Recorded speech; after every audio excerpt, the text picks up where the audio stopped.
It's fantastic news for the Fantastic Four. I'm sure that hasn't been said on the internet at all at any point. I'm sure no one's using that line. But it really is very good news for the Fantastic Four. First steps. The movie is exceeding expectations at the box office.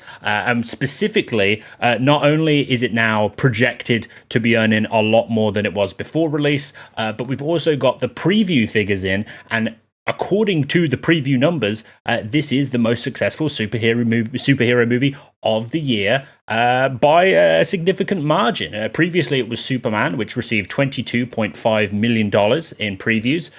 Fantastic Four, 24.4 million, which, in case you're really, really bad at maths, and I'm bad at maths, but you'd have to be terribly bad at maths to not be able to figure this out, that's about $2 million more than Superman received, and indeed it's tracking better than every single superhero movie this year. Whichever one you prefer, the facts and the figures are here.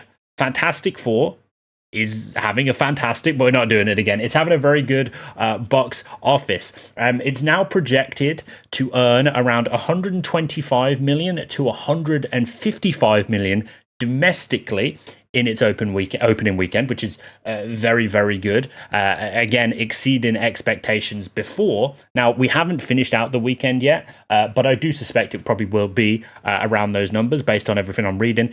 If not exceeding it, it certainly doesn't seem like it's going to be lower than that. And an extra 90 to 110 million internationally for a global total of roughly 190 to 210 million dollars in its opening weekend worldwide, which is very, very good. I honestly wouldn't be surprised if it goes higher than that, based on fan reception. I myself, listen, I'll be honest, and you might have come here from my previous video. I didn't enjoy the movie. That's just my opinion on it. And whenever I make reviews, I'm going to throw my opinion out there. But this is a news video. This isn't opinion based. And frankly, the fans have spoken, and the majority of them like the movie.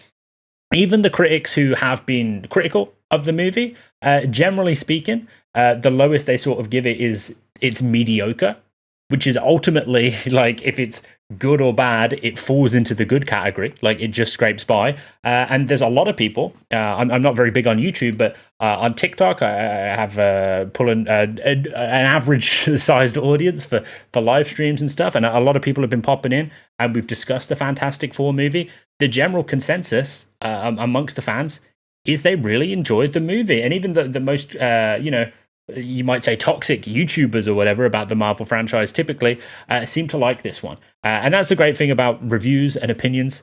I always want to share mine if I'm going to do reviews and do it honestly from my perspective. I really enjoyed Superman. I really enjoyed Thunderbolts. A lot of people didn't like that. Fantastic Four wasn't for me. Is the reality. But yeah, doing very, very well. It's not even just doing well in the box office, it's doing well in Fortnite. The Fantastic Four skins released in, by the way, Fantastic Four skins. When you're a Fortnite content creator, typically, which is what I am on TikTok, and the Fantastic Four skins are the big news, you kind of get sick of saying Fantastic Four skins. And you kind of get sick of the jokes of people going, Fantastic Four skins. Oh, you like Fantastic Four skins, do you? Well, I do like Fantastic Four skins, and I picked up the Thing because he's an awesome character. But the Fantastic Four skins are the 5 best top sellers of today on their release, which is probably to be expected.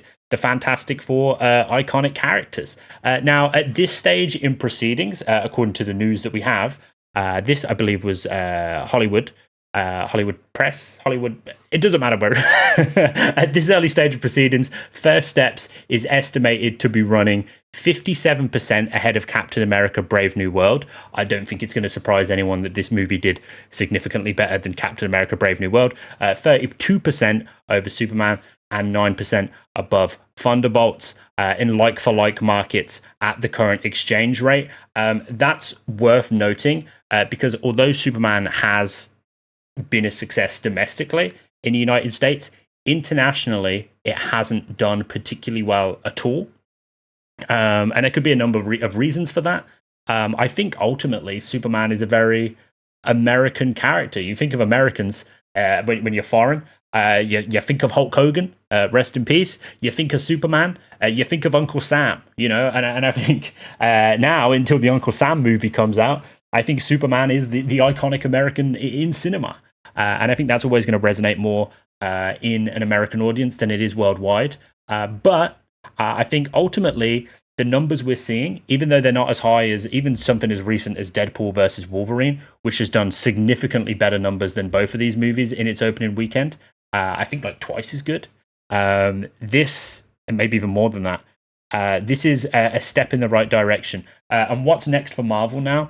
Well, we know we're getting Spider-Man Brave New World, which Kevin Feige has said it's going to focus on a more sort of street level crime with Spider-Man. Instead of these big universe-ending threats, it's going to be Spider-Man fighting, around New York, kind of doing that sort of stuff. And I think I like that. I just kind of wish it just seems kind of in the wrong direction a little bit. Like, I wish that was the first movie. You know what I mean? Like, almost part of me, and we'll get to this in a second, almost part of me wants them to not do this movie just so they can do it in future.